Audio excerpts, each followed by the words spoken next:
नमस्कार विद्यार्थी मित्रमैत्रिणींनो, या यूट्यूब चॅनलमध्ये मी प्रोफेसर प्रणव कानिटकर तुमचं सगळ्यांचं मनापासून स्वागत करतो. आपण एक नवीन सिरीज स्टार्ट करणार आहोत आणि ही सिरीज असणार आहे 12th स्टँडर्डच्या स्टुडंटसाठी.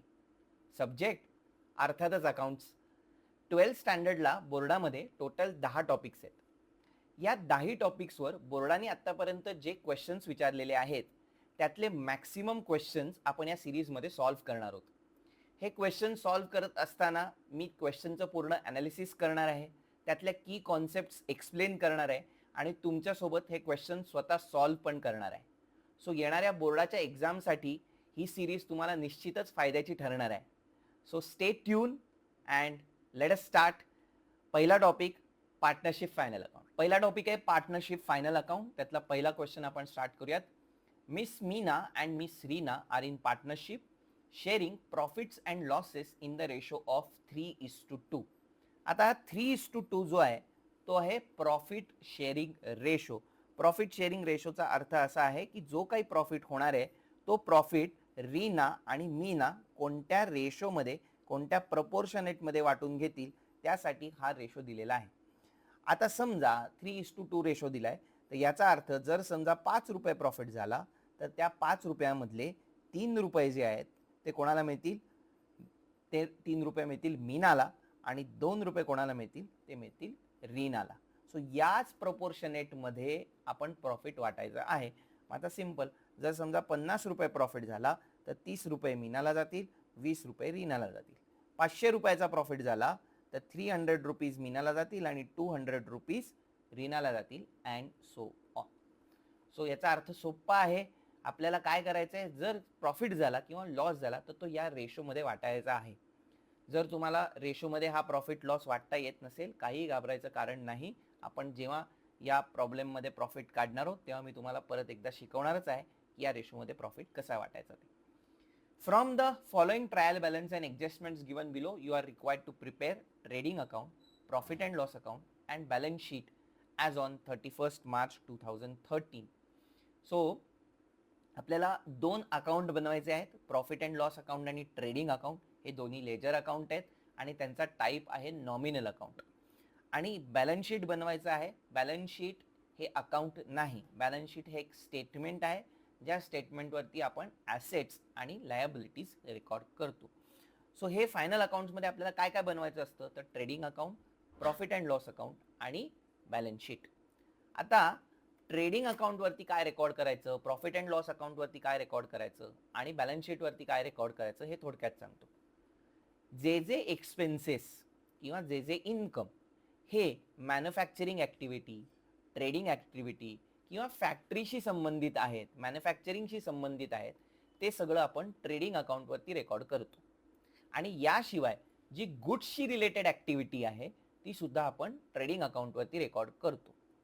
आता उरलं काय, तर जे जे एक्सपेन्सेस किंवा जे जे इन्कम हे कशाशी रिलेटेड आहेत, या फॅक्टरी, मॅन्युफॅक्चरिंग याच्याशी रिलेटेड नाहीत. म्हणजेच कशाशी रिलेटेड आहेत, ॲडमिनिस्ट्रेशन ॲक्टिव्हिटी, सेलिंग ॲक्टिव्हिटी किंवा फायनान्शियल ॲक्टिव्हिटी या ॲक्टिव्हिटीशी रिलेटेड आहेत. तर ते आपण कुठे रेकॉर्ड करणार आहोत, प्रॉफिट अँड लॉस अकाउंटवरती रेकॉर्ड करणार आहोत. सोपं उदाहरण घेऊयात, सॅलरी आणि वेजेस. आता सॅलरी जी आहे ती आपण ऑफिस स्टाफला देतो आणि ऑफिस स्टाफ हे ॲडमिनिस्ट्रेशनशी रिलेटेड काम करतात. त्याच्यामुळे सॅलरी जी आहे तो खर्च जो आहे, तो एक्सपेन्सेस जो आहे तो आपण प्रॉफिट अँड लॉस अकाउंटवरती रेकॉर्ड करणार आहोत. आणि वेजेस आपण कोणाला देतो, तर वर्कर्सला. वर्कर्स कुठे काम करतात, फॅक्टरीमध्ये काम करतात, ज्यांचा संबंध प्रोडक्शनशी येतो. त्याच्यामुळे वेजेस जे आपण पे करणार आहोत तो खर्च जो आहे, तो एक्सपेन्सेस जो आहे तो आपण कोणत्या अकाउंटवर रेकॉर्ड करणार आहोत, ट्रेडिंग अकाउंटवरती रेकॉर्ड करणार आहोत. दुसरं एक एक्झाम्पल घ्या. समजा रेंट आहे.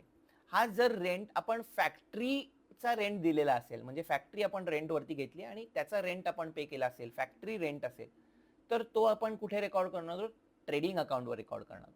पण हाच रेंट जर ऑफिससाठी दिला असेल, ऑफिसचा रेंट असेल, तर तो मात्र कुठे रेकॉर्ड करणार आहोत, P&L अकाउंटवरती रेकॉर्ड करणार आहोत. म्हणजे थोडक्यात जर प्रोडक्शन, मॅन्युफॅक्चरिंग, ट्रेडिंग किंवा फॅक्टरीशी रिलेटेड एक्सपेन्सेस इन्कम असतील तर ते ट्रेडिंग अकाउंटवर रेकॉर्ड करायचे. आणि याच्याशी संबंधित नसतील, म्हणजेच ॲडमिनिस्ट्रेशनशी, सेल्सशी रिलेटेड किंवा इतर जे फायनान्सशी रिलेटेड खर्च असतील किंवा इन्कम असतील किंवा एक्सपेन्सेस, लॉसेस, इन्कम, गेन्स असतील तर ते कुठे रेकॉर्ड करायचे, प्रॉफिट अँड लॉस अकाउंटवरती रेकॉर्ड करायचे आहे.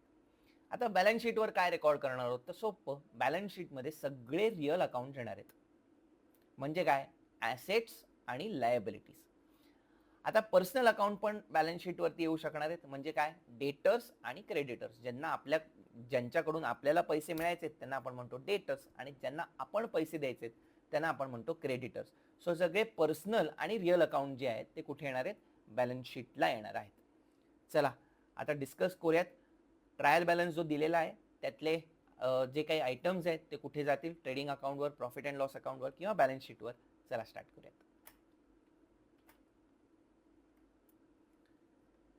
पहिले दिलेलं आहे बिल्डिंग. बिल्डिंग रिअल अकाउंट आहे, बिल्डिंग आपली ॲसेट आहे. सो कुठे रेकॉर्ड होणार आहे, बॅलन्स शीटच्या ॲसेट साईडला रेकॉर्ड होईल.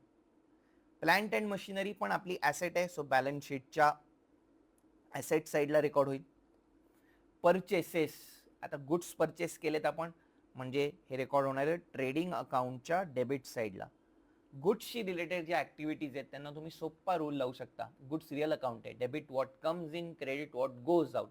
जर गुड्स कम्स इन असतील तर ट्रेडिंग अकाउंटच्या डेबिटला लिहा, गुड्स गोइंग आउट असतील तर ट्रेडिंग अकाउंटच्या क्रेडिटला लिहा. कॅरेज, आता कॅरेज म्हणजे काय, सोपं सांगतो. कॅरेज म्हणजे ट्रान्सपोर्टेशन एक्सपेन्सेस.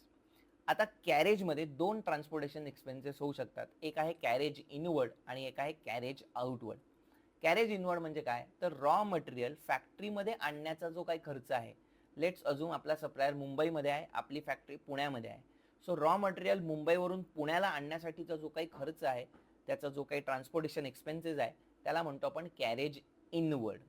कारण की रॉ मटेरियल फॅक्टरीमध्ये आणण्याचा ट्रान्सपोर्टेशनचा खर्च आहे.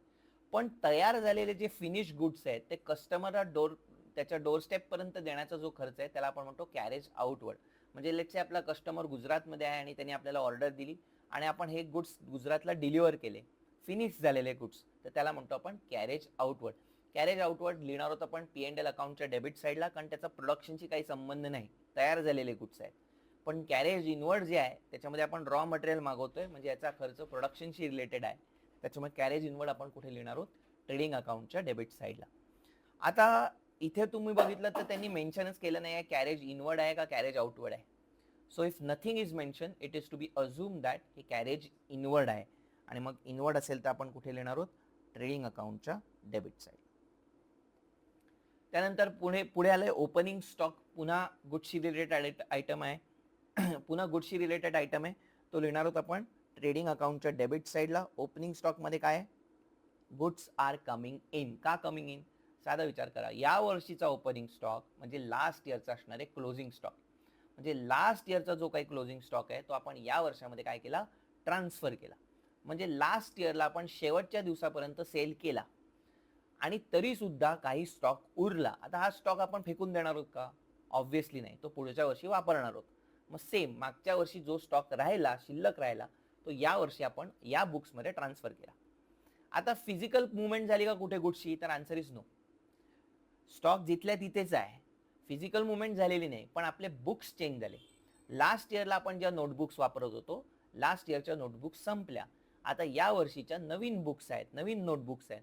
सो या वर्षीच्या बुक्समध्ये त्या कोऱ्या आहेत, त्याच्यात अजून ट्रान्झॅक्शन रेकॉर्ड नाही झालेलं. मग आता काय करायला लागेल, जो स्टॉक आपल्या लास्ट इयरच्या बुक्समध्ये होता ऑब्व्हियसली तो as it is carry forward करून नवीन बुक्समध्ये लिहायला लागेल. म्हणून लास्ट इयरमधनं स्टॉक गोज आउट, लास्ट इयरच्या बुक्समधनं stock goes out, credit what goes out, म्हणून क्लोजिंग स्टॉक येणार आहे क्रेडिट साईडला ट्रेडिंग अकाउंटच्या. आणि या वर्षीचे जे बुक्स आहेत या वर्षी तो झाला ओपनिंग स्टॉक, लास्ट इयरमधनं या वर्षी आला. So debit what comes in, म्हणून ओपनिंग स्टॉक कुठे येतो, ट्रेडिंग अकाउंटच्या डेबिट साईडला. क्लोजिंग स्टॉक कुठे येतो, ट्रेडिंग अकाउंटच्या क्रेडिट साईडला. वेजेस, मगाशीच मी एक्सप्लेन केल्याप्रमाणे वेजेस आपण कोणाला देतो, वर्कर्सला.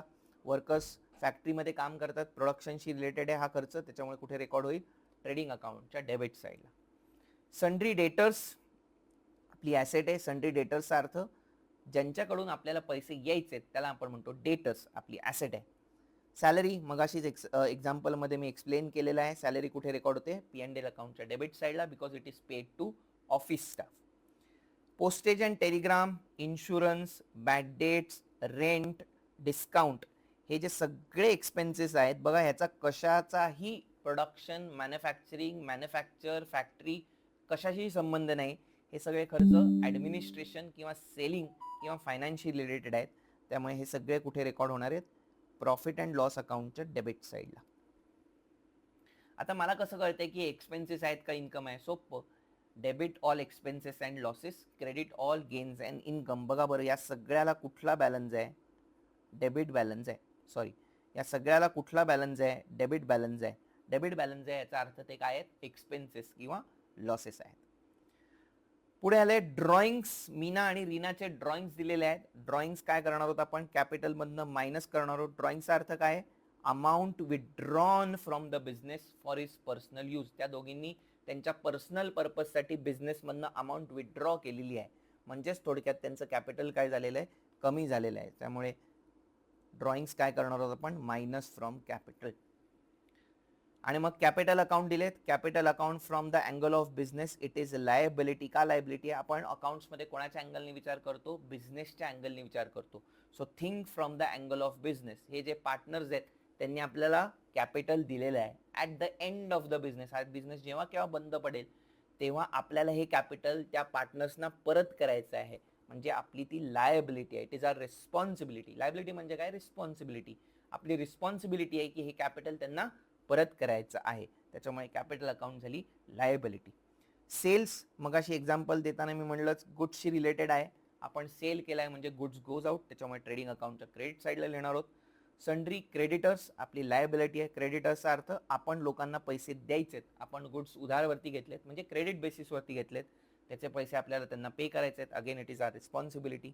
आणि बँक ओव्हरड्राफ्ट पण बॅलन्स शीटच्या लायबिलिटीला रेकॉर्ड होईल. बँककडनं आपण शॉर्ट टर्म लोन घेतलंय त्याला आपण म्हणतो बँक ओव्हरड्राफ्ट. आपली रिस्पॉन्सिबिलिटी आहे की हा पैसे आपल्याला बँकेला परत करायचे आहेत. त्यामुळे अगेन बॅलन्स शीटच्या लायबिलिटी साईडला रेकॉर्ड होईल. आता ट्रायल बॅलन्स मधले जे प्रत्येक आयटम आहेत त्या प्रत्येक आयटमचा आपल्याला एकच इफेक्ट द्यायचा आहे. आणि ज्या ॲडजस्टमेंट्स आहेत त्याचे मात्र आपल्याला 2-2 इफेक्ट्स द्यायचे आहेत. आता ॲडजस्टमेंट्स बघूयात. पहिली ॲडजस्टमेंट त्यांनी दिली आहे closing stock on 31 March 2013 was valued at 1,10,000. Adjustment असल्यामुळे आपल्याला 2-2 इफेक्ट द्यायचे आहेत. पहिला इफेक्ट आपण देणार आहोत ट्रेडिंग अकाउंटच्या क्रेडिट साईडला. ट्रेडिंग अकाउंटच्या क्रेडिट साईडला का? मगाशीच एक्सप्लेन केलं मी. क्लोजिंग स्टॉक या वर्षाच्या शेवटच्या दिवशी कॅल्क्युलेट केलेला आहे. तो आता आपण काय करणार आहोत? पुढच्या वर्षात ट्रान्सफर करणार आहोत. Debit what comes in, credit what goes out. या वर्षातनं तो स्टॉक गेला म्हणून ट्रेडिंग अकाउंटच्या क्रेडिट साईडला रेकॉर्ड होईल. आणि शेवटच्या दिवसाचा विचार केला तर शेवटच्या दिवशी आपल्याकडे जो स्टॉक आहे ऑब्व्हियसली आपली ती ॲसेट आहे. त्यामुळे रेकॉर्ड कुठे होणार आहे? बॅलन्स शीटच्या ॲसेट साईडला. सो क्लोजिंग स्टॉकचे 2 effect, trading account credit side आणि बॅलन्स शीट ॲसेट साईड. पुढची ॲडजस्टमेंट आहे depreciation on plant and machinery at the rate of 10%. डेप्रिसिएशनचा अर्थ असतो जेव्हा जेव्हा आपण ॲसेट यूज करत जातो त्यामुळे त्याच्या वेअर अँड टेअरमुळे ॲसेटची व्हॅल्यू काय होत जाते? कमी कमी होत जाते. म्हणजे ॲसेटची व्हॅल्यू कमी होणं हे आपल्यासाठी काय आहे? लॉस. म्हणजे पहिला इफेक्ट काय होईल? ॲसेटची व्हॅल्यू कमी झाली म्हणून मायनस फ्रॉम ॲसेट. आणि दुसरा इफेक्ट लॉस झाला म्हणजे कुठे रेकॉर्ड करायला पाहिजे? P&L अकाउंटच्या डेबिट साईडला. आता तुम्ही म्हणाल लॉस आहे मग ट्रेडिंग अकाउंटच्या डेबिटलाही रेकॉर्ड होऊ शकतो. पण या लॉसचा प्रोडक्शन, मॅन्युफॅक्चरिंग, फॅक्टरीशी काही संबंध नाही. हा फायनान्शियल लॉस आहे. त्यामुळे कुठे रेकॉर्ड होईल? प्रॉफिट अँड लॉसच्या डेबिट साईडला. पुढे create for reserve for doubtful debts on 5% on debtors. Doubtful debts याचा अर्थ आपल्या मनात धाकधूक आहे. आपल्याला असं वाटतंय की काही डेटर्स आपले पैसे बुडवतील. लक्षात घ्या, बॅड डेट्स आणि रिझर्व फॉर बॅड डेट्स या दोनमध्ये फरक आहे. काय फरक आहे? तर बॅड डेट्स याचा अर्थ ॲक्च्युअल लॉस. बॅड डेट्समध्ये आपल्याला कन्फर्म माहिती आहे की आपले पैसे बुडले. रिझर्व फॉर बॅड डेट्स असं नाही आहे. रिझर्व फॉर बॅड डेट्स याचा अर्थ आपल्याला मनात धाकधूक आहे, मनात शंका आहे की काही लोक आपले पैसे बुडवतील. फ्युचर आहे, बुडवलेले नाही आहेत अजून पण आपल्याला वाटतंय की हे पैसे आपले बुडणार आहेत, लॉस होणार आहे. मग अकाउंट्समध्ये आपण वर्स्ट टू वर्स्ट सर्कमस्टन्सेससाठी प्रिपेअर राहतो. वाईटात वाईट काय होईल? हे सगळे पैसे बुडतील आपल्याला जे वाटतात ते. मग तो जर लॉस होणार असेल तर त्याची आपण प्रोव्हिजन करून ठेवतो. म्हणजे आधीच त्या लॉसबद्दल तयारी ठेवतो. मग तयारी ठेवायची म्हणजे काय करायचं? हा लॉस रेकॉर्ड करून टाकायचा. बघा अकाउंट्समध्ये कन्सेप्ट काय फॉलो करतो? जर 99.99% म्हणजे 99.99% वाटत असेल प्रॉफिट होणार आहे तरी आपण रेकॉर्ड करत नाही. पण 0.0000001% जरी वाटत असेल, इतकुशी जरी शंका असेल की लॉस होणार आहे, वाटत असेल लॉस होणार आहे, तो झाला नसेल तरी सुद्धा आपण तो लॉस रेकॉर्ड करत असतो. त्याच्यामुळे हा जो RDD आहे तो आपण काय करायचा आहे, रेकॉर्ड करायचा आहे, त्याची प्रोव्हिजन करायची आहे. मग काय करणार आहोत, सिंपल, लॉस होईल म्हणजे डेटर्स कमी होतील, म्हणजे डेटर्स आपल्याला कमी पैसे देतील. सो पहिला इफेक्ट काय व्हायला पाहिजे, मायनस फ्रॉम डेटर्स. आणि आता लॉस झाला म्हणजे तुम्ही सांगा, फायनान्शियल लॉस आहे, कुठे रेकॉर्ड होईल, करेक्ट, P&L अकाउंटच्या डेबिट साईडला. पुढे salary includes 2500 as advance to workers. वर्कर्सना आपण काय केलं, सॅलरी आधीच देऊन टाकली, पुढच्या वर्षीची सॅलरी आत्ताच देऊन टाकली. मग पुढच्या वर्षीची जर सॅलरी आत्ता दिली असेल तर आत्ता जिथे आपल्याला सॅलरी दिसतेय ट्रायल बॅलन्समध्ये, त्याच्यात काही सॅलरी पुढच्या वर्षीची आहे, बरोबर. बघा बरं, ट्रायल बॅलन्समध्ये आपल्याला किती सॅलरी दिसते, 28,000. या 28,000 मध्ये काही सॅलरी पुढच्या वर्षीची आहे. मला सांगा, आपण बुक्स ऑफ अकाउंट्स या वर्षीचे ठेवतोय आणि या वर्षीचा प्रॉफिट अँड लॉस अकाउंट काढतोय, मग या 28,000 मध्ये काही पैसे हे नेक्स्ट इयरचे आहेत. मग आपल्याला ते नको आहेत, आपल्याला फक्त या वर्षीचा एक्सपेन्स रेकॉर्ड करायचा आहे सॅलरीवर आणि या वर्षीचा प्रॉफिट अँड लॉस अकाउंट काढायचा आहे. जर मी सॅलरीच्या समोर 28,000 लिहिले तर त्यात काही पैसे नेक्स्ट इयरचे आहेत, ॲडव्हान्सवाले पैसे आहेत, ते नको आहेत आपल्याला. मग आता सांगा, आपल्याला जर याच्यातले नेक्स्ट इयरचे पैसे नको असतील तर काय करायला लागेल, नेक्स्ट इयरचे पैसे यातनं मायनस करायला लागतील. सो पहिला इफेक्ट काय करणार आहोत सांगा, minus from salary, minus from salary. आणि दुसरा इफेक्ट काय देणार आहोत बघा, आपण सॅलरी ऑलरेडी पे केलेली आहे. कोणाला पे केली आपण सॅलरी, वर्कर्सना ऑलरेडी सॅलरी पे केली आणि आपल्याला काय मिळायचंय त्यांच्याकडनं, सर्व्हिस मिळायची. सर्व्हिस मिळायची म्हणजे आपली काय झाली, ती ॲसेट. सो सेकंड इफेक्ट कुठे रेकॉर्ड होईल, बॅलन्स शीटच्या ॲसेट साईडला रेकॉर्ड होईल. Last adjustment, partners are allowed interest at the rate of 5% on their capital. Partners जे आहेत त्यांना आपण 5% त्यांच्या कॅपिटलवर इंटरेस्ट देणार आहोत. आपण कोण आहोत, business. Think from the angle of business. आपल्याला पार्टनर्सना इंटरेस्ट द्यायचा आहे, बरोबर. पार्टनर्सना इंटरेस्ट द्यायचा, आता घरी जाऊन देणार का हा इंटरेस्ट, नाही. बँक काय करते बघा, बँकमध्ये जेव्हा तुम्ही पैसे ठेवता आणि बँक तुम्हाला इंटरेस्ट देते तेव्हा काय प्रत्येकाला घरी जाऊन इंटरेस्ट देत नाही. बँक काय करते, तुमच्या अकाउंटमध्येच तो इंटरेस्ट ऍड करून टाकते. मग आपण पण तेच करूयात. काय करूयात, आपल्याकडे या पार्टनर्सचा कॅपिटल अकाउंट आहे, त्या कॅपिटल अकाउंटमध्ये त्यांचा जो काही इंटरेस्ट आहे तो ऍड करून टाकूयात. सो पहिला इफेक्ट काय झाला, ऍड टू कॅपिटल. आता सेकंड इफेक्टचा विचार करूयात. आपल्या दृष्टीने म्हणजे बिझनेसच्या दृष्टीने आपण हा इंटरेस्ट दिलाय किंवा देणार आहोत, म्हणजे आपला काय झाला, हा एक्सपेंडिचर. आणि सगळे एक्सपेंडिचर कुठे लिहिणार आहोत, P&L अकाउंटच्या डेबिट साईडला. ट्रेडिंगलाही लिहिणार आहोत, पण याचा प्रोडक्शन मॅन्युफॅक्चरिंगशी काही संबंध आहे, फॅक्टरीशी काही संबंध आहे, नाही. त्यामुळे कुठे लिहिणार आहोत, P&L अकाउंटच्या डेबिट साईडला. हा फायनान्शियल रिलेटेड एक्सपेन्सेस आहे, त्यामुळे P&L अकाउंटच्या डेबिट साईडला लिहिणार आहोत. चला, प्रॉब्लेम तर आता डिस्कस झालाय. आता हा प्रॉब्लेम आपण सॉल्व्ह करणार आहोत. त्याच्यासाठी आपल्याला लागणारे trading account, profit and loss account आणि बॅलन्स शीट तुम्हाला ड्रॉ करायचं आहे. कसं ड्रॉ करायचं सांगतो.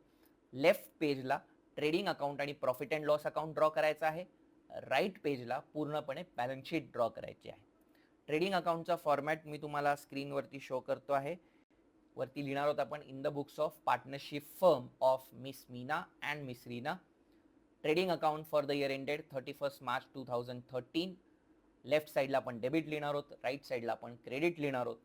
आणि particulars amount rupees, amount rupees, particulars amount rupees, amount rupees. एक आपल्याला इनर कॉलम लागणार आहे, एक आपल्याला आउटर कॉलम लागणार आहे. जे कॅल्क्युलेशन्स आहेत ते आपण इनर कॉलममध्ये करणार आहोत आणि जे काही आन्सर्स आहेत ते आपण आउटर कॉलमला लिहिणार आहोत. सेम फॉर्मॅटमध्ये तुम्हाला profit and loss account draw करायचा आहे. आता साधारण 10 to 12 लाईन्स या ट्रेडिंग अकाउंटसाठी पुरतात, म्हणजे 1/3 पेज तुम्हाला ट्रेडिंग अकाउंट ड्रॉ करायचं आहे. त्याच्या खाली 2/3 पेज जे आहे ते P&L अकाउंट ड्रॉ करायचं आहे. जर तुम्हाला 1/3 2/3 कळत नसेल, सोपं, 10 ते 12 लाईन ट्रेडिंग अकाउंट बनवा. उर्वरित सगळा जो तुमची जागा राहील लेफ्ट पेजला त्याच्यावरती प्रॉफिट अँड लॉस अकाउंट बनवा. आणि सेम फॉर्मॅटमध्ये तुम्हाला राईट पेजला बॅलन्स शीट बनवायची आहे, ती पूर्ण पेज भरून बनवा. वरती हेडिंग टाकणार होता आपण, in the books of partnership firm of miss Meena and Miss Reena. Again balance sheet as on 31 March 2013. फरक लक्षात घ्या, ट्रेडिंग अकाउंट आणि प्रॉफिट अँड लॉस अकाउंट हे फॉर द इयर एंडेड आहेत आणि ते लेजर अकाउंट्स आहेत, त्याच्यामुळे त्यांना लेफ्ट साईडला डेबिट आणि क्रेडिट आहे. बॅलन्स शीटला डेबिट क्रेडिट नसतं त्यामुळे बॅलन्स शीटला डेबिट क्रेडिट लिहायचं नाही. बॅलन्स शीटला लिहायचं liabilities amount rupees, assets amount rupees. कारण बॅलन्स शीट हे स्टेटमेंट आहे. ट्रेडिंग आणि P&L हे अकाउंट आहेत आणि ते पूर्ण वर्षाचे मिळून आहेत, त्यामुळे त्याला आपण लिहितोय for the year ended. Balance sheet ही एका दिवसाची आहे, त्यामुळे बॅलन्स शीटला काय लिहिणार आहोत? Balance sheet as on 31 March 2030. तर एक काम करा, व्हिडिओ पॉज करा, हे सगळं ड्रॉ करा आणि मग ड्रॉ झालं की तुम्ही व्हिडिओ पुन्हा ऑन करू शकता. आता आपण काय करणार आहोत बघा. आधी ज्या ज्या आयटम्सना ॲडजस्टमेंट्स आहेत त्यांना आपण मार्क करणार आहोत आणि ते इनर कॉलममध्ये लिहिणार आहोत. पण मी मुद्दाम आत्ता मार्किंग केलेलं नाही आहे. त्याचं रिझन असं आहे की तुम्हाला क्वेश्चन पेपरवरती काहीही बोर्डामध्ये लिहायला अलाउड नाही. त्याच्यामुळे प्रॅक्टिस करतानाच अशी सवय लावा की ज्यांना ज्यांना ॲडजस्टमेंट्स आहेत ते आपण बघून त्यावेळेला डिसिजन घेऊन ते इनर कॉलमला लिहिणार आहोत. ते लक्षात ठेवायला लागणारे कशा कशाला ॲडजस्टमेंट आहे. आता पहिलाच प्रॉब्लेम असल्यामुळे मी तिथे पोस्टिंगसुद्धा आणि ॲडजस्टमेंटचे इफेक्टसुद्धा लिहिलेले आहेत, पण ते सुद्धा आपल्याला लिहायचे नाही आहेत. सो जेव्हा तुम्ही प्रॉब्लेम सॉल्व्ह करणार आहात बोर्डामध्ये तेव्हा तुम्हाला क्वेश्चन पेपरवर पोस्टिंगसुद्धा लिहायचं नाही आहे, ॲडजस्टमेंटचे इफेक्टसुद्धा लिहायचे नाही आहेत आणि मार्किंगसुद्धा करायचं नाही आहे कशाला ॲडजस्टमेंट आहे. सो प्रॅक्टिस करताना, घरी प्रॅक्टिस करताना, सॉल्व्ह करताना, रिव्हिजन करताना हीच सवय ठेवा की आपल्याला क्वेश्चन पेपरवर काहीही लिहायचं नाही. चला स्टार्ट करूयात. बॅलन्स शीटला लिहूयात building, balance sheet asset side. Amount किती लिहिणार आहोत? 4 लाख. बघा बिल्डिंगला काही ॲडजस्टमेंट आहे का? नाही आहे, राईट. मशिनरीवरती डेप्रिसिएशन आहे पण बिल्डिंगवरती काही नाही आहे. सो बिल्डिंग आपण लिहिताना आउटर कॉलमला लिहिणार आहोत. सो चला लिहूयात building, balance sheet asset side, outer column. Amount किती आहे? 4 lakh.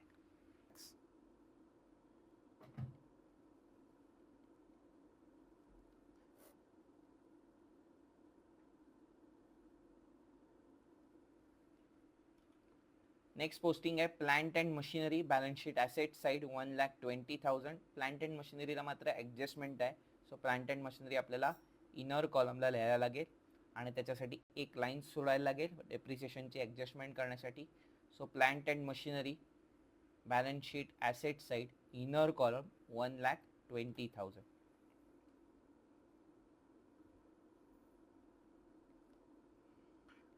Plant and machinery, balance sheet asset side 1,20,000, one line blank, arrow for adjust.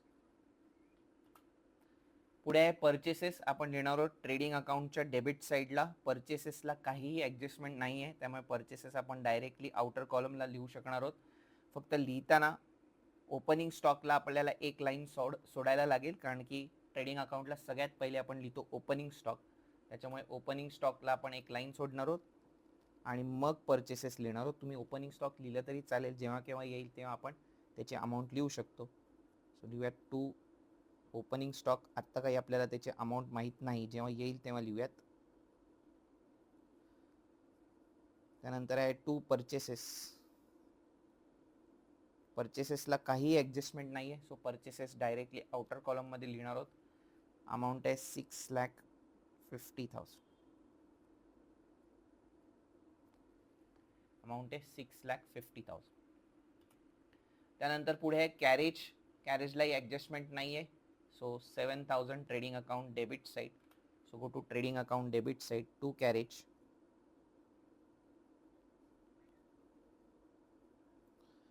Outer column 7,000, त्याला ॲडजस्टमेंट नाही आहे, सो आउटर कॉलम. पुढे ओपनिंग स्टॉक 90,000 ट्रेडिंग अकाउंटला first लाईनला लिहायचं आहे आपल्याला. So go to trading account debit side. आपण ऑलरेडी ओपनिंग स्टॉक लिहिलेला आहे, त्याच्यासमोर अमाऊंट लिहूयात 90,000. पुढे आहे वेजेस. अगेन ट्रेडिंग अकाउंटच्या डेबिट साईडला लिहिणार आहोत, त्याला ॲडजस्टमेंट नाही आहे, so outer column. Wages trading account debit side, outer column 35,000. To wages trading account debit side, adjustment नसल्यामुळे आउटर कॉलम 35,000. त्यानंतर आहे sundry debtors, balance sheet asset side 1,50,000. Sundry डेटर्सला मात्र ॲडजस्टमेंट आहे. कसली ॲडजस्टमेंट आहे? RDDची ॲडजस्टमेंट आहे. त्यामुळे आपण सन्ड्री डेटर्स जे आहेत ते लिहिणार आहोत बॅलन्स शीटच्या ॲसेट साईडला. So go to balance sheet asset side आणि सन्ड्री डेटर्स आपल्याला लिहायचे आहेत इनर कॉलमला एक लाईन सोडून, मग ॲडजस्टमेंटसाठी जागा सोडणार आहोत एक लाईन आणि मग ॲडजस्टमेंट करणार आहोत.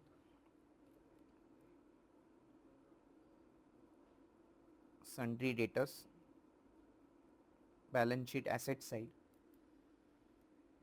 अमाऊंट आहे त्याची 1,50,000, 1 लाईन ब्लँक आणि ॲरो फॉर ॲडजस्टमेंट. त्यानंतर पुढे आहे salaries, postage and telegram, insurance, bad debts, rent आणि डिस्काउंट हे सगळे आपण लिहिणार आहोत P&L अकाउंटच्या डेबिट साईडला. त्यात फक्त सॅलरीला ॲडजस्टमेंट आहे, त्यामुळे सॅलरी इनर कॉलमला लिहिणार आहोत, बाकी सगळे आउटर कॉलमला लिहिणार आहोत. So go to P&L account debit side. P&L अकाउंटच्या डेबिट साईडला लिहूयात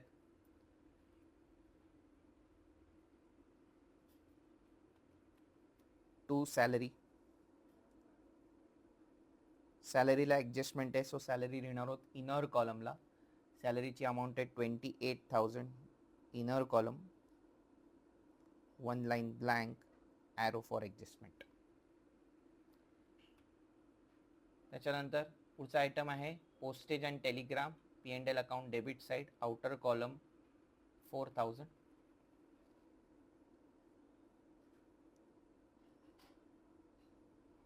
postage and telegram,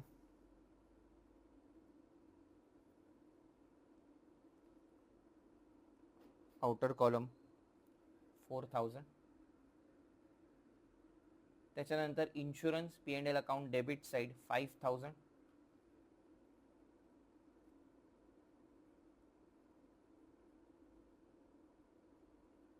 insurance outer column, P&L account debit side 5,000. त्यानंतर आहे bad debts 3,000, P&L account debit side, outer column.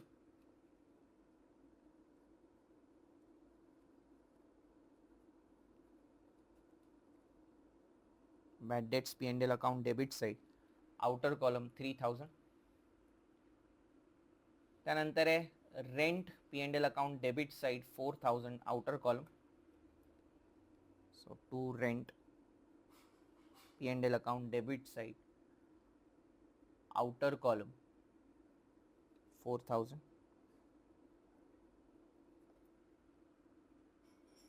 त्यानंतर आहे discount, P&L account debit side 3,000. To discount, P&L account debit side 3,000. त्यानंतर आहे drawings आपण कॅपिटलमधनं minus करणार आहोत. So capital आपल्याला लिहायला लागणार आहेत बॅलन्स शीटला. So go to balance sheet, liability side. सगळ्यात पहिले कॅपिटल लिहून घेऊयात आणि मग त्यातनं काय करायचं आहे, ड्रॉइंग्स मायनस करायचे आहेत. सो सगळ्यात पहिले हेडिंग टाकूयात कॅपिटल अकाउंट्स.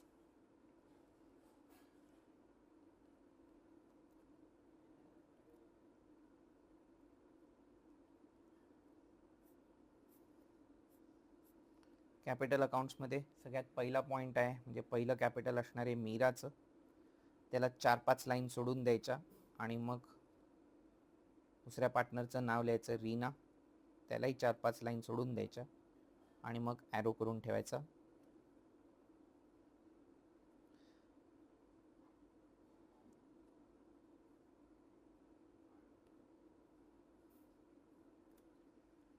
आता ड्रॉइंग्स मायनस करायचे त्याच्यातनं. सो मायनस करूयात, मायनस ड्रॉइंग्स.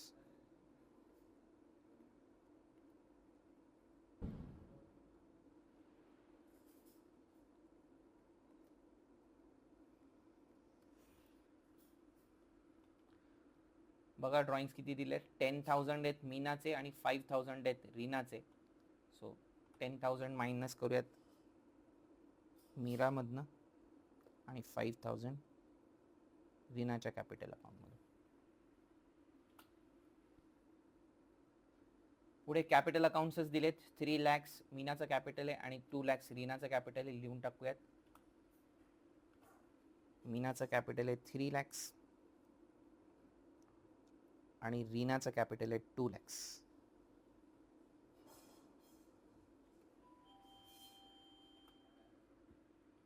सेल्स ट्रेडिंग अकाउंटच्या क्रेडिट साईडला लिहिणार आहोत. So go to trading account credit side.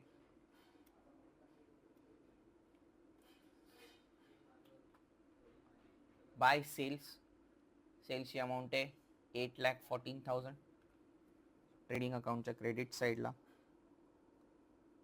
Bye sales 8,14,000. आणि पुढे आहे क्रेडिटर्स आणि बँक ओव्हरड्राफ्ट, ते लिहिणार आहोत लायबिलिटी साईडला. So go to balance sheet liability side. Sundry creditors आहेत 1,80,000, बँक ओव्हरड्राफ्ट आहे 20,000. दोन्ही आपल्याला आउटर कॉलमला लिहायचे, त्याला कोणालाही ॲडजस्टमेंट नाही. Balance sheet liability side.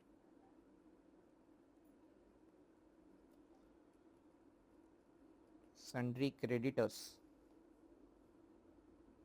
1,80,000 आणि बँक ओव्हरड्राफ्ट 20,000.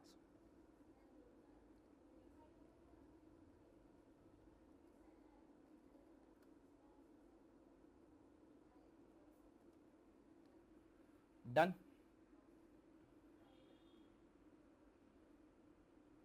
पोस्टिंग तर झालेलं आहे आपलं. आता आपल्याला ॲडजस्टमेंट्स करायचे आहेत. प्रत्येक ॲडजस्टमेंटचे आपल्याला 2 इफेक्ट द्यायचे आहेत. पहिली ॲडजस्टमेंट आहे क्लोजिंग स्टॉक. क्लोजिंग स्टॉकचे 2 इफेक्ट द्यायचे आहेत आपल्याला ट्रेडिंग अकाउंटच्या क्रेडिट साईडला आणि बॅलन्स शीटच्या ॲसेट साईडला. So go to trading account credit side. Trading account credit side काय लिहिणार आहोत? बाय क्लोजिंग स्टॉक 1,10,000 ट्रेडिंग अकाउंटच्या क्रेडिट साईडला. By closing stock 1,10,000. Closing stock हा ट्रेडिंग अकाउंटला शेवटच्या ओळीवर आला पाहिजे. क्लोजिंग स्टॉकच्या खाली काही लिहायचं नाही. ओपनिंग स्टॉक हा वरती आला पाहिजे फर्स्ट लाईनला डेबिट साईडला, त्याच्यावरती काही लिहायचं नाही. क्लोजिंग स्टॉकचा पहिला इफेक्ट दिला आपण ट्रेडिंग अकाउंटच्या क्रेडिट साईडला. दुसरा इफेक्ट देऊयात बॅलन्स शीटच्या ॲसेट साईडला. So go to balance sheet asset side आणि बॅलन्स शीटच्या ॲसेटला लिहूयात क्लोजिंग स्टॉक. बॅलन्स शीटला तो कुठेही लिहिला तरी चालेल, ट्रेडिंग अकाउंटला मात्र तो शेवटच्या लाईनला पाहिजे. 1,10,000. सो पहिला इफेक्ट दिला आपण ट्रेडिंग अकाउंटच्या क्रेडिट साईडला. दुसरा इफेक्ट दिला आपण बॅलन्स शीटच्या ॲसेट साईडला. ही झाली पहिली ॲडजस्टमेंट. दुसरी ॲडजस्टमेंट करूयात depreciate 10% on plant and machinery. Plant and machinery आपल्याला 10%चं डेप्रिसिएशन कॅल्क्युलेट करायचं आहे. काय करूयात? सोपं सांगतो. 10% कसे काढायचे? 1 कट करा की 10% होतात. सो 1,20,000चा 1 जर कट केला तर राहतात 12,000. हे होणार 10%. इतकं सोपं असतं 10% काढायला. 1 कट करा की तुम्हाला 10% मिळणार आहेत. आता काय करूयात? मायनस. सो पहिला इफेक्ट मायनस काय लिहिणार? Depreciation at the rate of 10%. किती डेप्रिसिएशन होईल? 12,000. 1,20,000 मधनं 12,000 मायनस करा. सोपं. आधी 10,000 मायनस करा 1,10,000. त्याच्यातनं आता 2,000 मायनस करा 1,08,000. So outer column 1,08,000. याचा सेकंड इफेक्ट देऊयात. सेकंड इफेक्ट कुठे द्यायला लागेल? प्रॉफिट अँड लॉस अकाउंटच्या डेबिट साईडला, कारण आपला लॉस झाला. So go to profit and loss account debit side to depreciation on plant and machinery. किती डेप्रिसिएशन घेतलं आपण? 12,000. डन. 2 ॲडजस्टमेंट झाल्या. पुढची ॲडजस्टमेंट आहे create doubtful debts 5% on sundry debtors. So 5% minus करूयात डेटर्समधून. So go to debtors balance शीटच्या asset साईडला.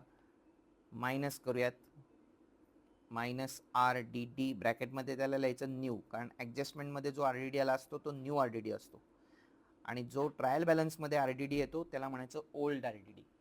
पुढच्या काही प्रॉब्लेम्समध्ये जेव्हा ओल्ड RDD येईल तेव्हा आपण त्याच्याबद्दल बोलूयात. आत्ता लक्षात ठेवा ॲडजस्टमेंटमधला RDD new RDD. So minus करूयात. किती पर्सेंट आहे? At the rate of 5%. आता 5% कसे काढणार? सोपं. पहिले 10 काढा. 1 कट केलं की 10%. ते किती झाले? 15,000. हे झाले 10%. 10च्या हाफ किती असतात? 5. मग काय करा? 15,000च्या पण हाफ करा. किती होतील? 7,500. हे होतील 5%. सो मायनस करूयात. 7,500 मायनस करा.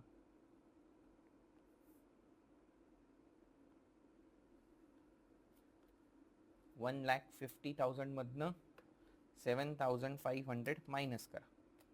किती उरले? 1,42,500. सेकंड इफेक्ट कुठे लिहिणार याचा? P&L अकाउंटच्या डेबिट साईडला. So go to P&L account debit side. काय लिहिणार? 2RDD ब्रॅकेटमध्ये लिहायचं न्यू.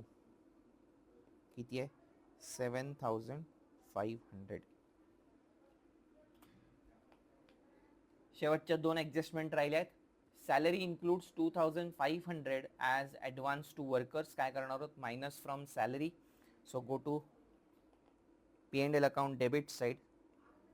सॅलरीमधून मायनस करूयात. Minus advance salary. Advance salary आहे 2,500. सो मायनस करा 2,500 आणि अमाऊंट आउटर कॉलमला घ्या. आउटर कॉलमला येतील 25,500 आणि सॅलरीमधून काय केलं? मायनस केली ॲडव्हान्स सॅलरी 2,500 आणि सेकंड इफेक्ट कुठे देणार आहोत? बॅलन्स शीटच्या ॲसेट साईडला. So go to balance sheet asset side. Advance salary 2,500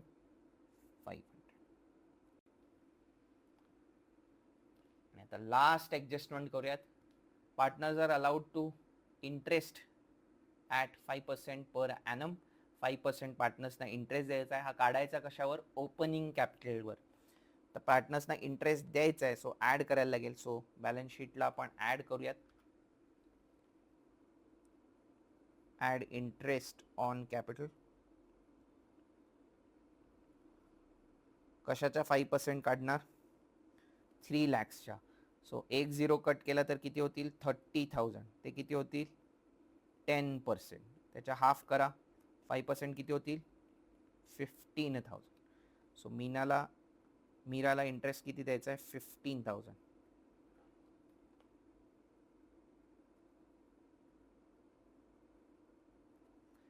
आणि आता इंटरेस्ट काढूयात. रीनाला किती द्यायचं आहे? रीनाला इंटरेस्ट द्यायचा आहे आपल्याला 2 lakhsच्या 5%, म्हणजे 20,000 होतील 10%. त्याच्या हाफ 10,000 होतील 5%. So 10,000 add interest on capital.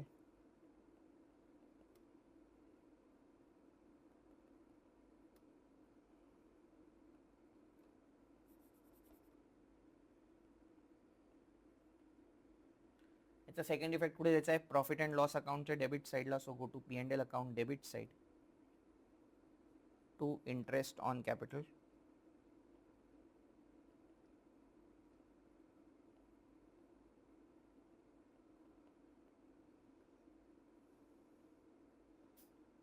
Meena आणि रीना. मीनाला दिला आपण 15,000. रीनाला दिला 10,000. दोन्हीच्या आउटर कॉलमला घ्या.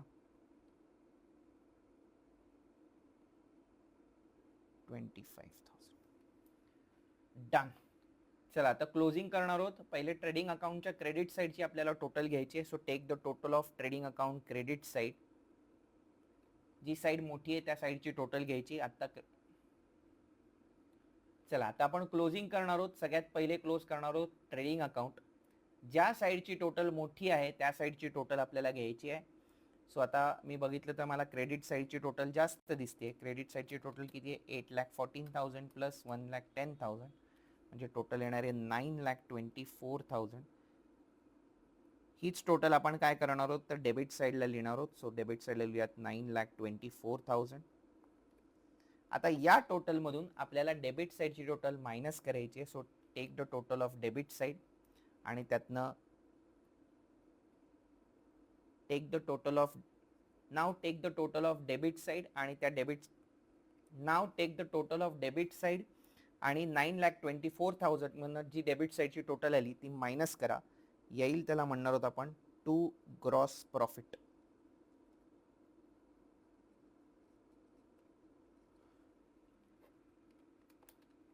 डेबिट साईडची टोटल करा, ती मायनस करा क्रेडिट साईडच्या टोटल मधून.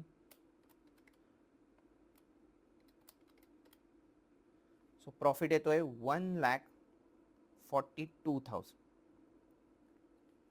पुढे मी एक सेपरेट व्हिडिओ रेकॉर्ड करणार आहे आणि त्याच्यामध्ये तुम्हाला हे शिकवणार आहे की डेबिट साईडची टोटल न करता डायरेक्ट तुम्हाला ग्रॉस प्रॉफिट कसा काढता येईल हे मी एका वेगळ्या व्हिडिओमध्ये शिकवणार आहे, ज्याच्यामुळे तुमचा कॅल्क्युलेशनचा प्रचंड वेळ वाचणार आहे.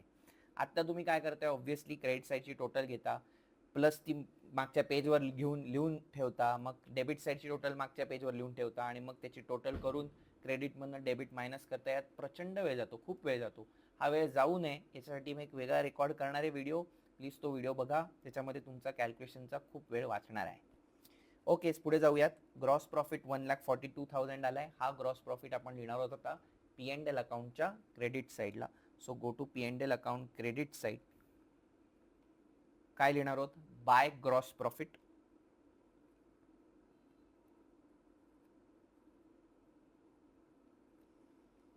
आता P&L अकाउंट क्लोज करायचं आहे आपल्याला. 1,42,000 आपला ग्रॉस प्रॉफिट आलाय. P&L अकाउंट बंद करण्यासाठी परत सेम प्रोसिजर करायची आपल्याला. कुठली साईड मोठी आहे ते बघा. P&L अकाउंटवर अगेन क्रेडिट साईड मोठी आहे, so take the total of credit side which is coming 1,42,000. Same total आपण लिहिणार आहोत डेबिट साईडला 1,42,000. आणि आता डेबिट साईडची टोटल घ्या, ती मायनस करा आणि येईल त्याला म्हणायचे टू नेट प्रॉफिट. सगळं बरोबर केलं असेल तर नेट प्रॉफिट येतो 53,000. आता हा जो 53,000 आहे आपल्याला कोणाकोणाला वाटून द्यायचा आहे, मीना आणि रीनाला वाटून द्यायचा आहे. कसा वाटायचा आहे, इक्वली नाही वाटायचा आहे. कसा वाटायचा आहे, 3:2 च्या रेशोमध्ये वाटायचा आहे. मग 53,000चा प्रॉफिट आहे, तो आपल्याला वाटायचा आहे मीना आणि रीनामध्ये. काय रेशो आहे त्यांचा, 3:2. आता सोपं सांगतो कसा वाटायचा. 53,000 घ्या आणि या 3 + 2 ची टोटल करा, म्हणजे जो रेशो आहे ना त्याची टोटल करायची. म्हणजे 3 + 2 किती झाले, 5. तेवढ्यानी 53,000 म्हणजे जो काही प्रॉफिट येईल त्याला डिवाइड करा, आन्सर काढा. 53,000 ला जर 5 ने डिवाइड केलं तर आन्सर येईल 10,600. आता या 10,600 ला एकदा 3 ने मल्टिप्लाय करायचं आणि एकदा 2 ने मल्टिप्लाय करायचं. 3 ने मल्टिप्लाय केल्यावर आपल्याला मीनाचं आन्सर मिळेल, 2 ने मल्टिप्लाय केल्यावर आपल्याला रीनाचं आन्सर मिळेल. सो 10,600 ला जर 3 ने मल्टिप्लाय केलं तर रीनाला जातील 31,800 आणि जर 2 ने मल्टिप्लाय केलं तर आन्सर येईल 21,200, जे असणार आहे रीनाचं आन्सर. सो मीनाला लिहूयात 31,800, ते इनर कॉलमला लिहायचे आणि 21,200 प्रॉफिट P&L अकाउंटला वाटून दाखवायचा. डन. आता आपला प्रॉफिट पण वाटून झालेला आहे. आता काय करूयात, हा प्रॉफिट जो आहे त्यांच्या कॅपिटल अकाउंटमध्ये ऍड करायचा आहे. So go to balance sheet. हा प्रॉफिट ऍड करूयात. Add net profit.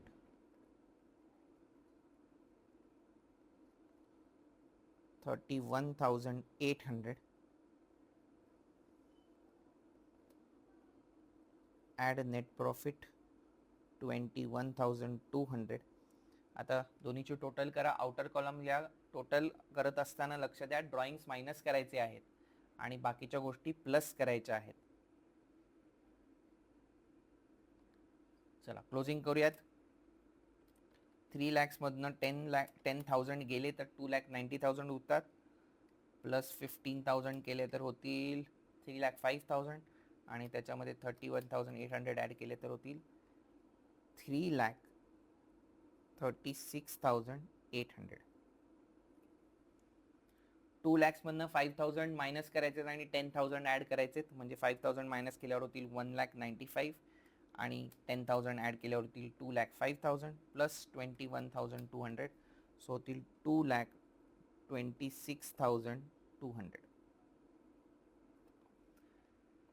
So 3,36,800 plus 2,26,200 plus 1,80,000 plus 20,000. So total येती आहे बॅलन्स शीटची लायबिलिटी साईडची 7,63,000. आता एवढीच टोटल काय व्हायला पाहिजे, ॲसेट साईडची यायला पाहिजे. बघा बरं asset साईडची total.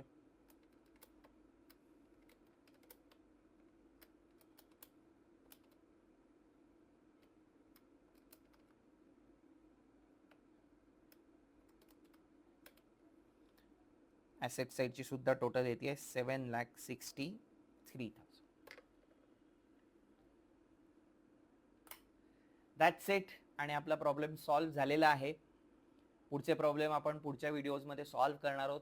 So stay tune. तुमचे जे काही मित्र असतील 12th स्टँडर्डचे त्यांना ही सिरीज नक्की बघायला सांगा. सो त्यांना पण या सिरीजचा निश्चितच फायदा होईल. So thank you so much. Bye bye. Good day.